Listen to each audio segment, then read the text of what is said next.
Good afternoon, everyone. Got my mead making kit in the mail, and I just got done sanitizing everything with Star San. As you can see, I got the hydrometer, the airlock, and then here's the brush that I used to clean the inside of this. And then here's the funnel, and we're gonna get ready to start pouring the water in. Right now you see in the bucket, I have the honey sitting in warm water to be able to make it more viscous so that way it can fit into the 1 gallon jug that we have here a little easier.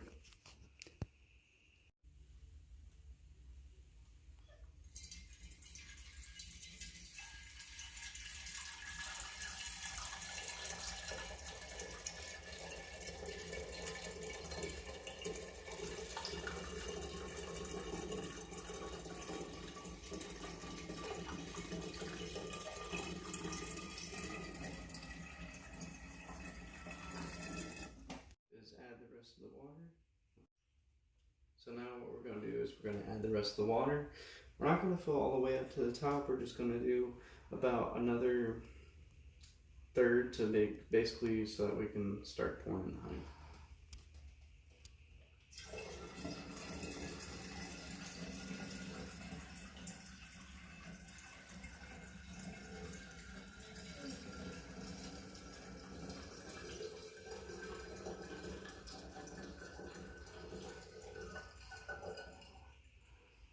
Alright, about there is where you want to stop. So this is the halfway mark, and then you get just a little bit more, and then that should be fine.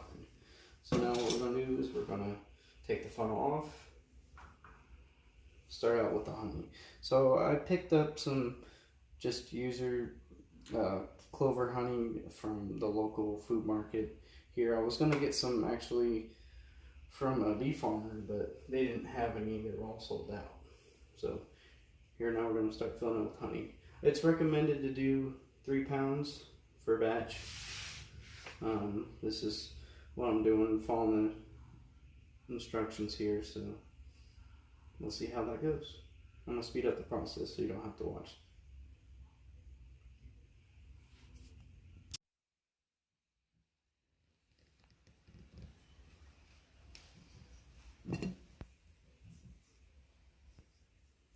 Look at all that honey.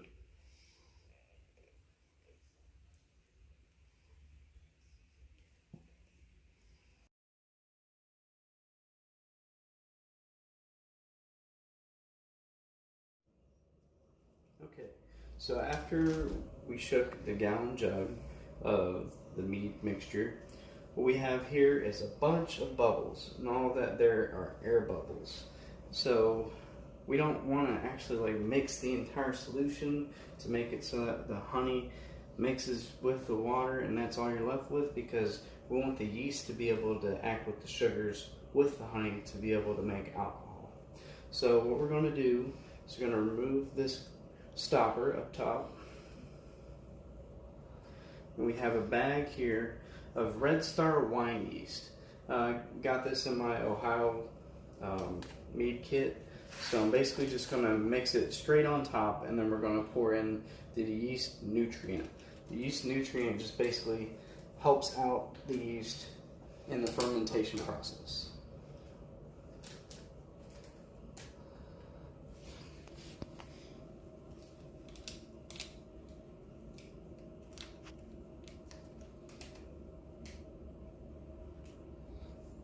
You just pour it right on top.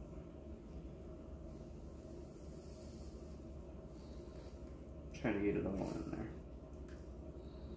Don't worry if you get some right here stuck in the lid area or the neck, because we're going to shake it all up one last time.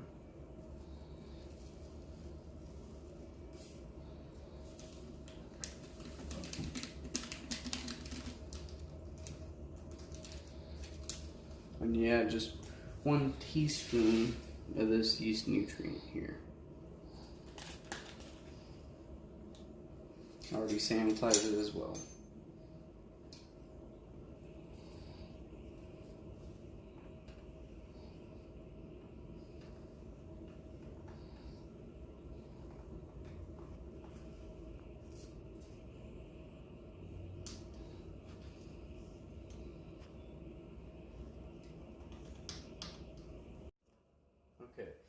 basically after adding the yeast, it all basically settles down to the bottom here, and that's when it starts activating with the sugars of the honey and turning that into alcohol.